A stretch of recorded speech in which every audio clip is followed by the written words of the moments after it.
Chapter 6 of The Time Machine by H.G. Wells.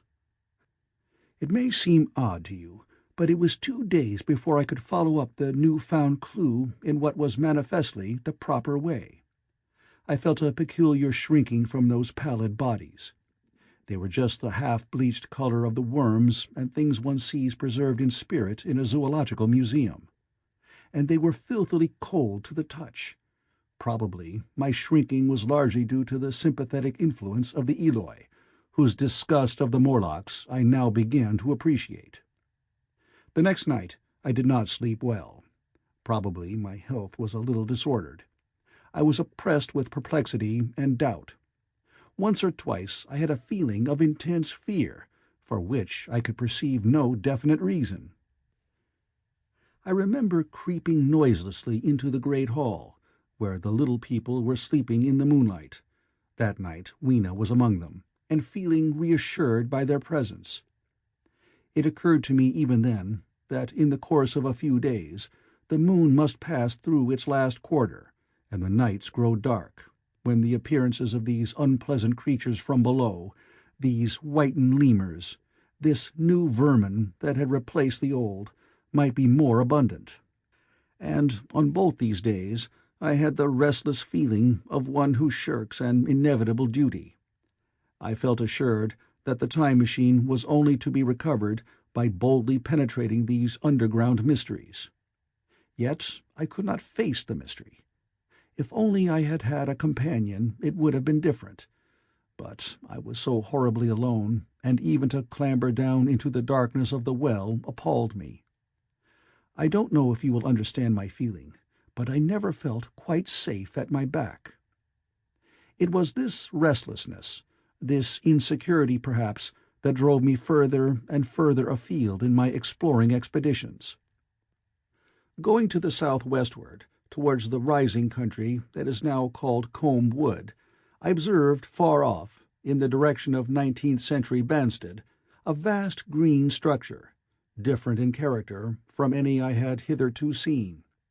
It was larger than the largest of the palaces or ruins I knew, and the façade had an oriental look, the face of it having the luster, as well as the pale green tint, a kind of bluish-green of a certain type of Chinese porcelain.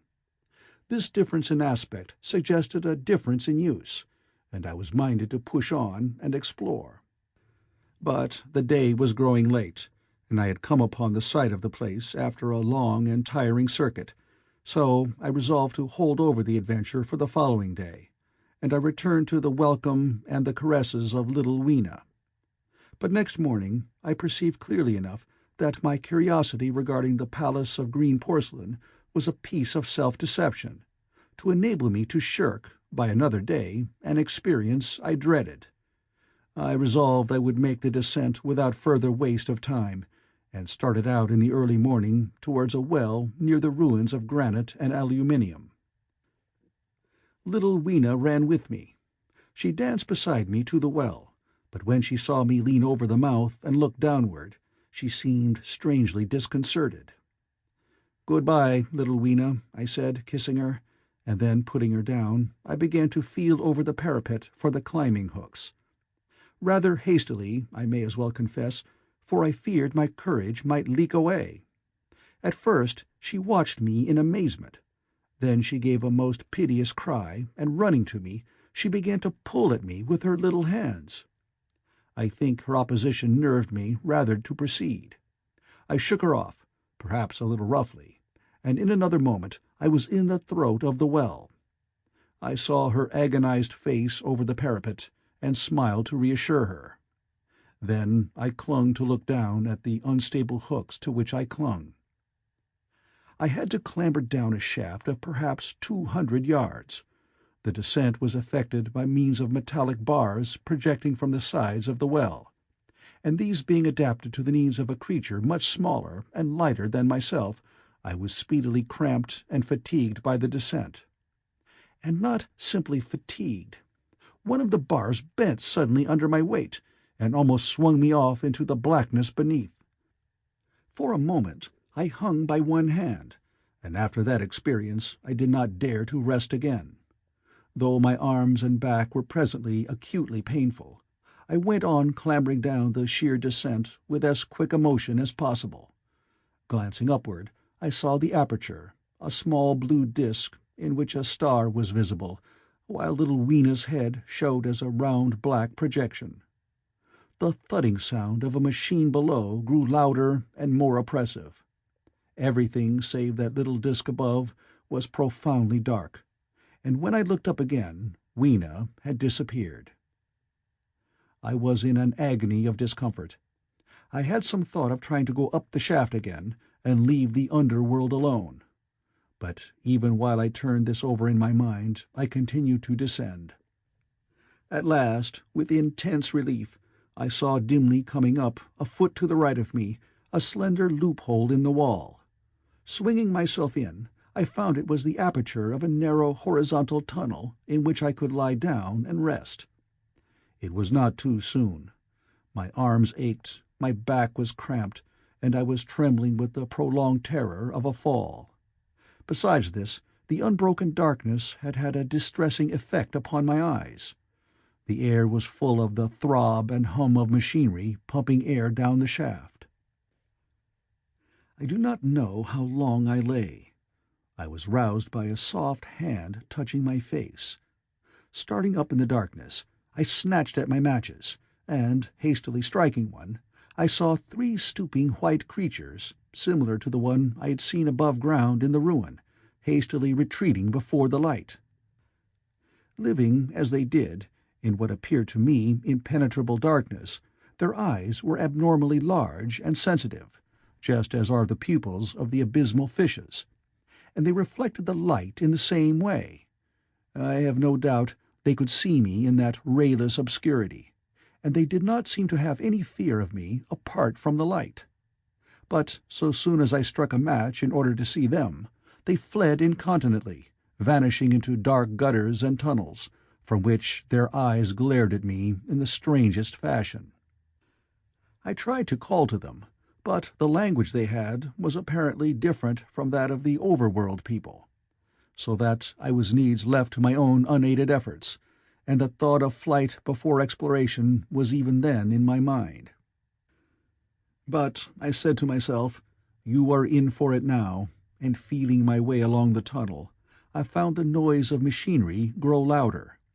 Presently the walls fell away from me, and I came into a large open space, and striking another match, saw that I had entered a vast arched cavern, which stretched into utter darkness beyond the range of my light. The view I had of it was as much as one could see in the burning of a match. Necessarily, my memory is vague. Great shapes, like big machines, rose out of the dimness, and cast grotesque black shadows, in which dim spectral Morlocks sheltered from the glare. The place, by the by, was very stuffy and oppressive, and a faint halitus of freshly shed blood was in the air. Some way down the central vista was a little table of white metal, laid with what seemed a meal. The Morlocks, at any rate, were carnivorous. Even at the time, I remember wondering what large animal could have survived to furnish the red joint I saw. It was all very indistinct.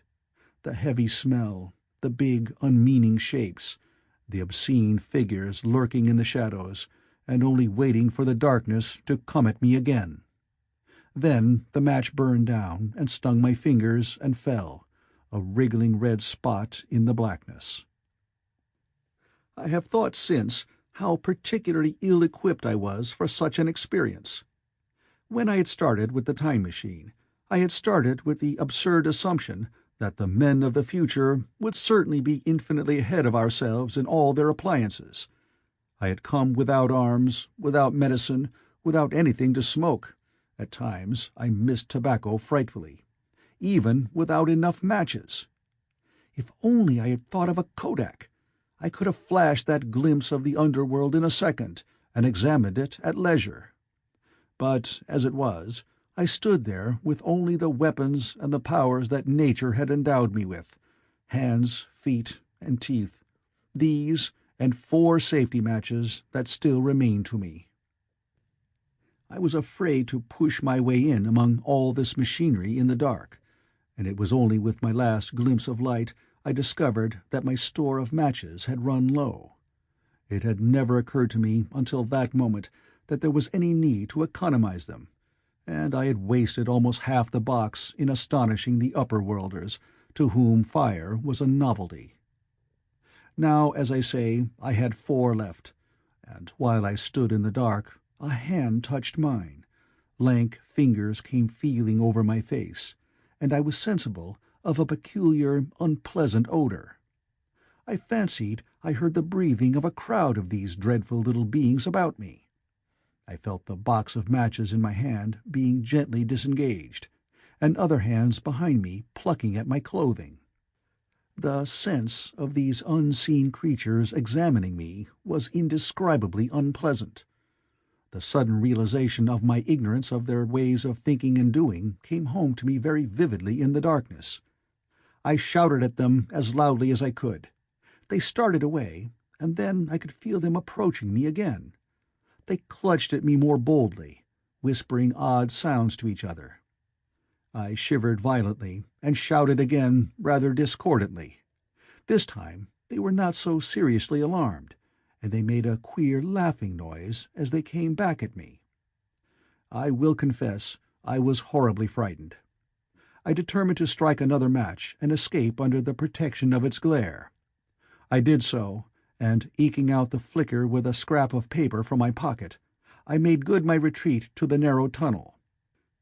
But I had scarce entered this when my light was blown out, and in the darkness I could hear the Morlocks rustling like wind among leaves, and pattering like the rain, as they hurried after me. In a moment I was clutched by several hands, and there was no mistaking that they were trying to haul me back. I struck another light, and waved it in their dazzled faces. You can scarce imagine how nauseatingly inhuman they looked, those pale, chinless faces, and great, lidless, pinkish-grey eyes, as they stared in their blindness and bewilderment. But I did not stay to look, I promise you. I retreated again, and when my second match had ended, I struck my third.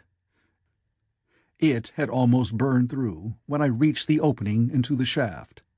I laid down on the edge, for the throb of the great pump below made me giddy. Then I felt sideways for the projecting hooks, and as I did so, my feet were grasped from behind, and I was violently tugged backward. I lit my last match, and it incontinently went out. But I had my hand on the climbing bars now, and kicking violently, I disengaged myself from the clutches of the Morlocks, and was speedily clambering up the shaft, while they stayed peering and blinking up at me, all but one little wretch who followed me for some way, and well-nigh secured my boot as a trophy. That climb seemed interminable to me. With the last 20 or 30 feet of it, a deadly nausea came upon me. I had the greatest difficulty in keeping my hold. The last few yards was a frightful struggle against this faintness. Several times my head swam, and I felt all the sensations of falling. At last, however, I got over the well-mouth somehow, and staggered out of the ruin into the blinding sunlight. I fell upon my face. Even the soil smelt sweet and clean. Then I remember Weena kissing my hands and ears, and the voices of others among the Eloi. Then, for a time, I was insensible. End of chapter 6.